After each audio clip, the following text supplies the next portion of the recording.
27 महीने बाद जेल से रिहा हुए सपा नेता आजम खान ने रविवार की रात रामपुर किला मैदान में उपचुनाव में सपा प्रत्याशी आसिम राजा के समर्थन में सभा को संबोधित करते हुए हुजूर की शान में गुस्ताखी को लेकर कहा कि उस बदनसीब का साथ मत दो, उसे उसके नसीब पर छोड़ दो।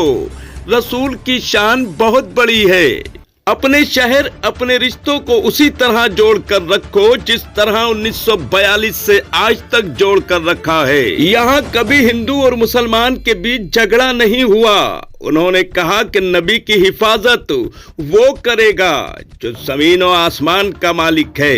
आजम ने कहा, मैं जिंदा हूँ तो जिंदा हूँ और जिंदा हूँ तो आप पर आँच नहीं आने दूंगा। उन्होंने कहा कि कैसा अचानक कोरोना आया, मुझे मारने में कोई कसर नहीं छोड़ी थी, लेकिन मेरे कत्ल का इल्जाम नहीं लेना चाहते थे। उनका मंसूबा था कि सीतापुर जेल से 3 जनाजे बाहर निकले। इस दौरान आजम खान ने नवाबों और अंग्रेजों के दौर को याद करते हुए कहा कि हमारे साथ जो किया था वो आज भी जारी है। तुम्हारी तबाही और बर्बादी के मंसूबे आज भी तैयार होते हैं, उन्हें कामयाब मत होने देना। आजम ने कहा कि आप पर बहुत जुल्म हुआ है। जुल्मों को याद करते हुए 23 तारीख को वोट जरूर करना, कोई घर में मत बैठ जाना। उन्होंने सपा प्रत्याशी आसिम राजा को जिताने की अपील की। रामपुर से रेड हैंडेड हिंदी समाचार पत्र के लिए साजिद खान के साथ इकबाल खान की रिपोर्ट। सदर जलसा और जलसे में मौजूद सभी बुजुर्गों, नौजवानों, दोस्तों, मेरी बहनों, माओ, स्टेज पर बैठे हुए सभी जिम्मेदार हजरात और मीडिया से मुताल्लिक लोग भी यहाँ मौजूद हैं।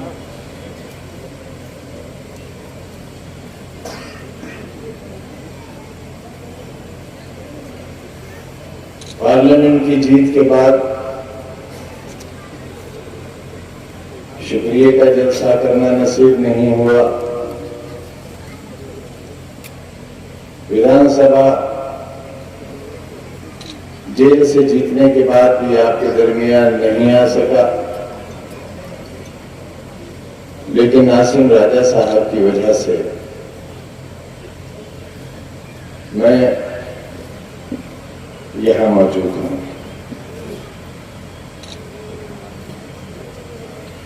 गुजरे दिन और गुजरे दिनों की यादें न मैं सुना सकूंगा और ना आप सुन सकेंगे। वो ख्वाब नहीं था, वो हकीकत थी। वो दर्द नहीं था, वो जख्म था। वो जख्म नहीं था, वो नासूर था। क्यों? इसलिए कि जमहूरियत दम तोड़ रही थी। हिंदुस्तान में रहने वाले करोड़ों लोग जो दस्तूर हिंद की पासदारी करते हैं, संविधान से वफा करते हैं, उससे मोहब्बत करते हैं और उसे बाकी देखना चाहते हैं, उनके सामने एक मायूस हिंदुस्तान खड़ा था। सैकड़ों और हजारों साल की तारीख जिसमें कमजोर, दबे कुचले सिर्फ दबाए गए और कुचले गए। एक लाठी वाले ने और बहुत मामूली कपड़ा तन पर पहनने वाले ने सैकड़ों साल की गुलामी के हिंदुस्तान को आजादी में बदल दिया। लेकिन हम न उसकी हिफाजत कर सके, न उसके ख्यालात की हिफाजत कर सके। हम अपनी आवाज से नारा तो देते रहे कि बापू हम शर्मिंदा हैं, तेरे कातिल जिंदा है, लेकिन तैयारी नहीं की हमने। समझौते हुए। हम भी कर सकते थे, आज भी कर सकते हैं, लेकिन याद आती हैं माजी की यादें, याद आता है टेक्सटाइल मिल, याद आता है अंग्रेजों और नवाबों का मिला जुला जुल्म, याद आता है मौलाना आजाद का रामपुर से पार्लियामेंट का चुनाव लड़ना, याद आती है पंडित नेहरू और मौलाना आजाद की पार्लियामेंट की तकरीरें, याद आता है ये किला और नाम नेहाद अजीम इमारत हामिद मंजिल। नौजवानों, तुम्हें बुजुर्गों ने नहीं बताया, हमें मौका नहीं मिला। एक रात एक सदी के बराबर गुजारी है।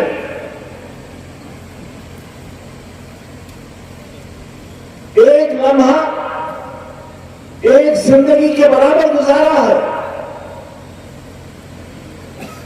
तुमसे जुदाई मौत से बदतर थी, मौत बेहतर थी उस जिंदगी से। जो शख्स तुम्हारे साथ जीता हो, तुम्हारे साथ हंसता हो, रोता हो, मुस्कुराता हो, तुम्हारी गलियां ढूंढता हो, तुम्हारे गांव घूमता हो, तुम्हारे चेहरे की उदासी तलाश करता हो, तुम्हारे आंसू पीता हो, तुम्हारे दिल की धड़कनों को गिनता हो और चाहता हो कि वो सीना चीर कर अपना दिल तुम्हारे जिस्म के अंदर तकसीम कर दे। वो वहां बहुत अकेला था, बहुत उदास, बहुत मायूस था और उसे सब खबर थी तुम्हारी बर्बादी की। मैंने याद दिलाया था, किसी ने गौर नहीं किया था कि हामिद मंजिल की ऊंचाई खाना खुदा की मीनार से ऊंचा है। उस वक्त का हुक्मरान, उस वक्त का नवाब, जिसके सामने झुककर 7 सलाम किए जाते थे, उसकी इमारत, उसकी मंजिल अल्लाह के घर की मंजिल से ऊंची थी। उसके इस तकब्बुर को तोड़ना था, उसके जुल्म से इंतकाम लेना था। उसने हमारे अजदाद के साथ जो किया था, वो जो सिलसिला आज भी जारी है, वो साजिशें आज भी जारी है, तुम्हारी तबाही और बर्बादी के मंसूबे आज भी तैयार होते हैं। उसे कमजोर मत समझना, हरगिज कमजोर मत समझना। अपनी तैयारी न रखोगे तो बहुत घाटे का सौदा। मैंने कभी तुम्हारा जिस्म नंगा नहीं होने दिया। 42 साल तकरीबन तुम्हारा भरम बनाकर रखा, तुम्हें खरोंच नहीं आने दी, तुम्हारे ऊपर पुलिस की लाठी नहीं उठने दी, बंदूक नहीं उठने दी। आखिर वो कौन नादान थे? वो कौन थे जिन्होंने रामपुर की आबरू को पारा मारा कर दिया? एक शहादत हो गई, सैकड़ों लोग गुनाहगार बना दिए गए और कितना लूटे गए लोग, कितने तबाह और बर्बाद किए गए। आने वाली तारीख क्या लिखेगी उनके बारे में? उन बुज़दिलों के बारे में क्या लिखेगी? क्या फैसला करेगी? मैं भी कर सकता था। जब मेरे ऊपर पहला मुकदमा कायम हुआ था, मैं भी आपको सड़कों पर ला सकता था। मैं जानता था मंसूबे क्या है, लिहाजा मैं मुर्गी चोर, बकरी चोर, भैंस चोर, किताब चोर, फर्नीचर चोर और चोरी की दफा नहीं, डकैतियों की दफा लगा दी। मेरा बेटा 2 साल से ज्यादा जेल काट कर आया, 1 साल से ज्यादा मेरी बीवी जेल में रही, आज भी अजहर खां जेल में है। गुड्डू मसूद चंद रोज पहले ही जेल से छूटे हैं, और भी शर्त के साथ। किसके लिए? किसी जायदाद के लिए, किसी जाति अना के लिए, किसी फायदे के लिए? हाँ, एक गुनाह है, वो अजीम गुनाह है, उसकी सजा मिली है। तुम्हारे हाथों और तुम्हारे बच्चों के हाथों में कलम दे देने की गुनाह किया है। यही तो साजिश थी दुनिया की, और आज भी यही कि तुम अच्छे मिस्त्री बनो, तुम टायर का पंचर जोड़ो, तुम आलिशान इमारतें बनाओ, खेत में मजदूरी करो, रिक्शा चलाओ, लेकिन तुम्हारा बेटा डॉक्टर इंजीनियर न बन सके, क्लर्क न बन सके, और यहां तक कि चपरासी भी न बन सके। इस साजिश का मुकाबला करने के लिए रामपुर के लोगों, आप सबने हमारे साथ एक अहद लिया था, और मैंने इसी मैदान से वादा किया था, और लोग हंसते थे मेरी बातों पर कि आज नहीं तो कल वो दिन जरूर आएगा जब मैं रामपुर को हिंदुस्तान के और दुनिया के नक्शे डालेगा। आप गवाह हो, तालीम के ताल्लुक से भी, और जो जुल्म हुआ है उस जुल्म के ताल्लुक से भी रामपुर दुनिया के नक्शे पर है कि यहां के लोग मजलूम हैं। बहुत कितनी बड़ी तहरीक चलाई बाबरी मस्जिद कि मीरर था मैं, लेकिन एक बयान उस जमाने का किसी हिंदू देवी देवता के खिलाफ अगर दिखा दो, अगर हमारी जबान से तौहीन का एक लफ्ज कोई सबूत के तौर पर पेश कर दो, तो पूरे परिवार के साथ रामपुर छोड़ देंगे और कभी शक्ल नहीं दिखाएंगे रामपुर पर। और ऐसा क्यों किया? क्योंकि मेरा दीन कहता है, मेरा अल्लाह कहता है, मेरा कुरान, मेरे नबी का हुक्म है कि खबरदार किसी दूसरे मजहब के पेशवाओं को की तौहीन न करो, क्योंकि अगर करोगे वो तुम्हारे पेशवाओं की तौहीन करेंगे। याद करो कौन हो तुम। नबी करीम के सल्लल्लाहु अलैहि वसल्लम पर पथराव हुआ, ताइफ की गलियों में घेर लिया आपको, और आपके नारे शरीफ खून से भर गए। आवाज आई हवाओं से कि ऐ मोहम्मद, कहो तो हम इतनी तेज चले कि बस्ती फर्क हो जाए। आवाज आई कि ये जमीन फट जाए और ये बस्ती इसमें दफन हो जाए। पहाड़ों से आवाज आई, ऐ मोहम्मद, हम आपस में मिल जाए और ये बस्ती नेस्तो नाबूद हो जाए। उस वक्त क्या किया मेरे प्यारे नबी ने? बददुआ दी, इंतकाम लिया, बदला लिया? नहीं, घुटनों पर बैठ गए और अल्लाह के साथ एक रिश्ता जोड़ा उससे और कहा, अल्लाह इन्हें माफ कर दे, ये नादान है, ये नहीं जानते, ये मासूम है, मेरे आदत है। आपने ऐसे को भी माफ किया था। और फिर तारीख लिखती है कि जिस रफ्तार से हुजूर के वफात के बाद, आपके पर्दा कर जाने के बाद मक्का और मदीना की गलियों में लोग रोते हुए घूम रहे थे और कहते थे आज खत्म हो गया इस्लाम, दीन खत्म हो गया क्योंकि मोहम्मद चले गए। लेकिन ऐसा नहीं हुआ। आपके जाने के बाद तारीखदान ये लिखते हैं कि जिस रफ्तार से घोड़े दौड़ते थे उस रफ्तार से हक का पैगाम आगे बढ़ता था। मेरे प्यारे नबी के खिलाफ,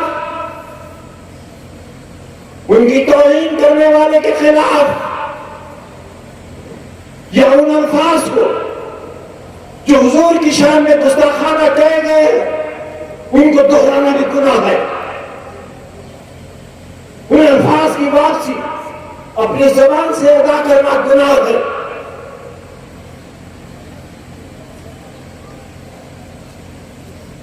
क्या हमारा ईमान हट गया? हमारा अकीदा अपने अल्लाह से हट गया? वो हिफाजत करेगा, अपनी किताब की हिफाजत वो करेगा, अपने नबी की आबरू की हिफाजत वो करेगा जो सातवें आसमान पर रहता है।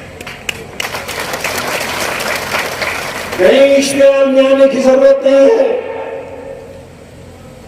तुम्हारा दुश्मन इंतजार में बैठा है, उसके मंसूबे में मत फंस जाना, उसकी साजिश का शिकार मत हो जाना। मैं तमाम हिंदुस्तान के लोगों से अपील करता हूं, अमन की, अमन बहाली की, मोहब्बत की। याद रखो, मैं फिर दोहराता हूं, कभी आग से आग नहीं बुझाई जा सकती, सैलाब को पानी से नहीं रोका जा सकता, नफरत को नफरत से नहीं मिटाया जा सकता। आग के बुझाने के लिए पानी की जरूरत है और नफरत को मिटाने के लिए मोहब्बत की जरूरत है। मोहब्बत का पैगाम दो। तुम्हारे मोहब्बत के पैगाम से न जाने कितनी तब्दीलियां आई हैं दुनिया में और न जाने कितने बदलाव आएंगे।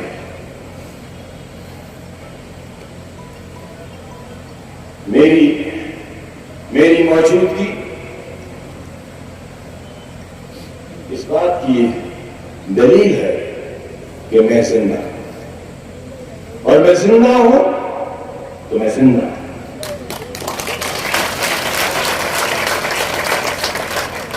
और जब मैं जिंदा हूं तो इंशाअल्लाह आंच नहीं आने दूंगा।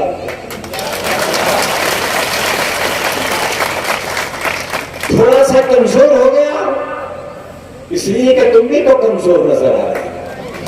कहां है तुम्हारा जोश? कहां है तुम्हारे अंदर का इंसान?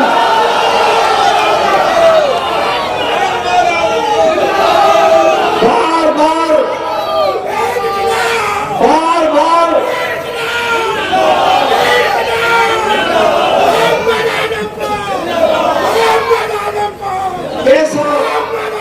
कैसा भयानक कोरोना हुआ था मुझे।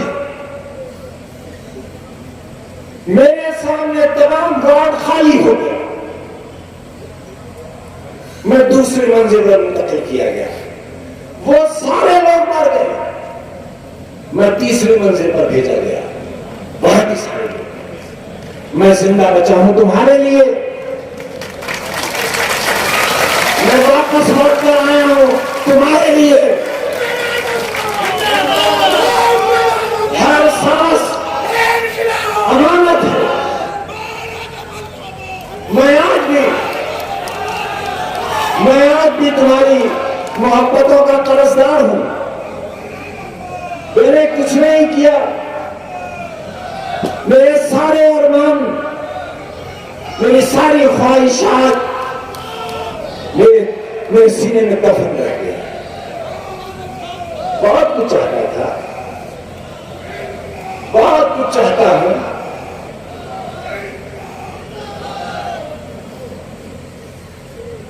लेकिन मेरी ये सेहत की कमजोरी बहुत दिन नहीं रहेगी। मुझे मारने का पूरा मंसूबा था। हाँ, मुझे कत्ल नहीं करना चाहते थे क्योंकि कत्ल का इल्जाम नहीं लेना चाहते थे, लेकिन कोई कसर नहीं रही थी मुझे मारने में। मुझे, मेरे बच्चे को, मेरी बीवी को सीतापुर जेल, पूरे हिंदुस्तान में सुसाइडल जेल के नाम से जानी जाती है, वहां लोग खुदकुशी बहुत करते हैं। कहीं और भी भेज सकते थे, लेकिन तीनों को सीतापुर भेजा कि जो इन तीनों में सबसे कमजोर होगा वो पहले अपनी जान देगा, और जब वो जान देगा तो उसके लिए दूसरा जान देगा, और जब 2 जान दे चुके होंगे तो तीसरा जान देगा, और 3 जनाजे सीतापुर जेल से बाहर निकलेंगे। ये था मंसूबा। क्या आपको इसका एहसास नहीं है? हिंदुस्तान की कोई मस्जिद ऐसी नहीं है, कोई मंदिर, कोई गुरुद्वारा, कोई गिरजा ऐसा नहीं है जहां रामपुर वालों तुम्हारे लिए दुआ नहीं है।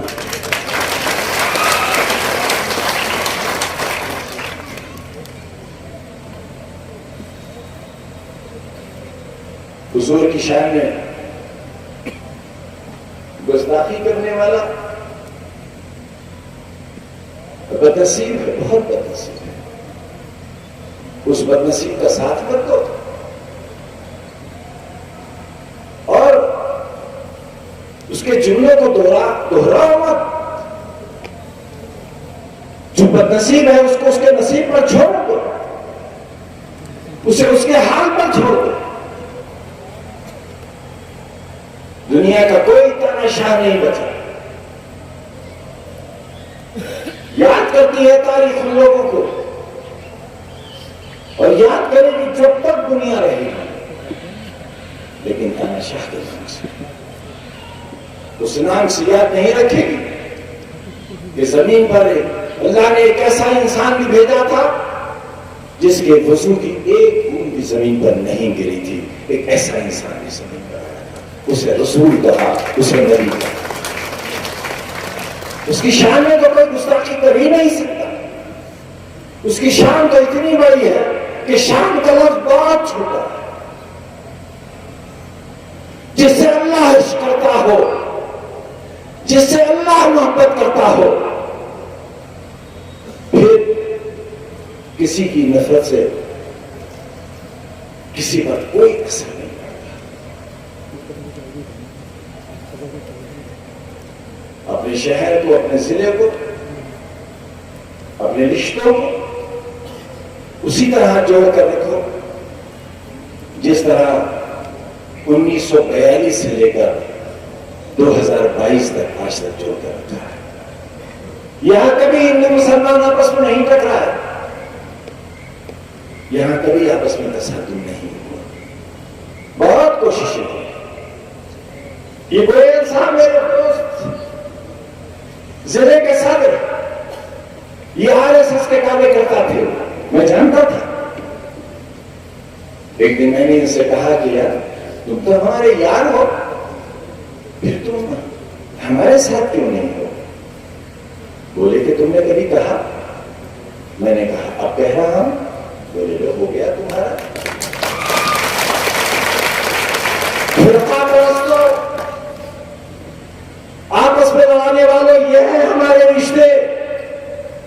ये है रिश्ते कि एक हिंदू परिवार इस शहर में ऐसा भी है जिसके मासूम बच्चों ने अभी तक दिवाली नहीं मनाई है, क्योंकि मैं उन बच्चों के साथ दिवाली मनाने जाया करता था। ये है हमारे रिश्ते, हमारे दिखावे के रिश्ते नहीं है। 2 बार रामपुर से मेंबर पार्लियामेंट रहे हुए राजेंद्र शर्मा के बेटे Bharatiya Janata party, Bahujan Samaj party, Congress party में नहीं बल्कि समाजवादी पार्टी में है।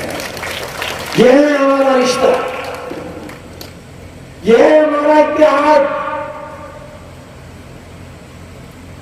इन रिश्तों को टूटने नहीं देना, बिखरने नहीं देना। न हमारे अंदर धर्म, न जाति, न मर्द, न औरत, न पूरब, न पश्चिम, न उत्तर, न दक्षिण, कोई फर्क नहीं रहेगा।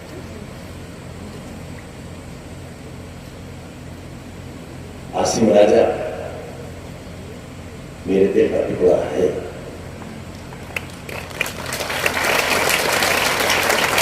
और मेरा दिल चीर कर देखोगे तो आप उसमें सब उठाएगा। कोई तकलीफ इतनी जितनी हमने उठाई है, कहीं तो टूट जाएगा, कहीं तो बिखर जाएगा, कहीं तो समझौता करेगा। बहुत रोए, बहुत रोए, आंखें खराब कर ली है, लेकिन बस उस मालिक के आगे। और यही दुआ करते थे कि अल्लाह तेरे मुजरिम है, सजा तू दे, लेकिन उनसे सजा न दिलवा जिनके मुजरिम नहीं।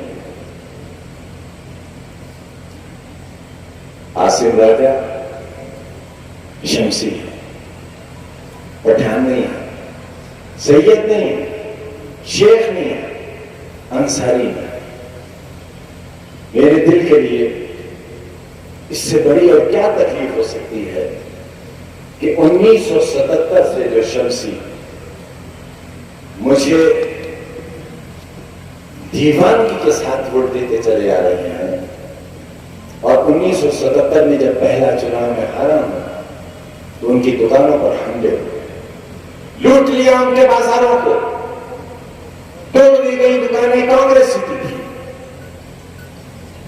मैं 1200 वोट से हार गया था क्योंकि मुझे मालूम नहीं था देहात भी है हमारे साथ, नवाब और नवाबों का कैंडिडेट जीत गया था, कांग्रेस जीत गई थी, बाजार लूट लिया गया, दुकानें लूट ली गई। और जानते हो क्या कहा गया? नाउजुबिल्लाह, ये कहा गया कि कहां है आज तुम्हारा नबी आजम, कहां है आज?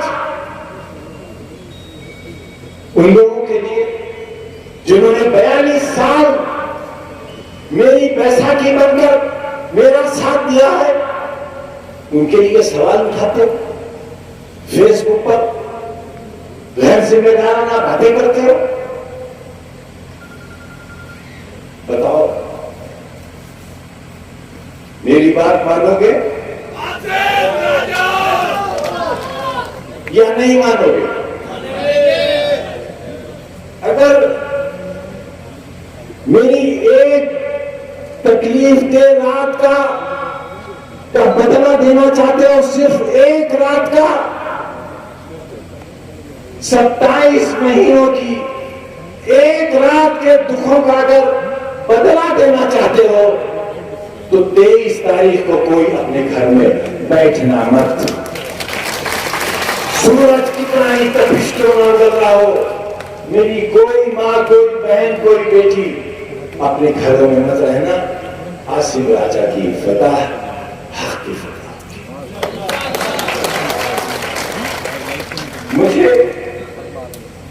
मुझे शर्मिंदा मत कर देना, मेरे मुंह पर कालक न लगा देना, मेरी जिंदगी को मुख्तसर मत कर देना। कहीं ऐसा ना हो ये सदमा मेरे लिए ज्यादा गर्म हो सकता है। इसलिए मैं आसिम राजा के लिए वोट मांगने के लिए हाथ फैलाने आया हूं। बहुत बहुत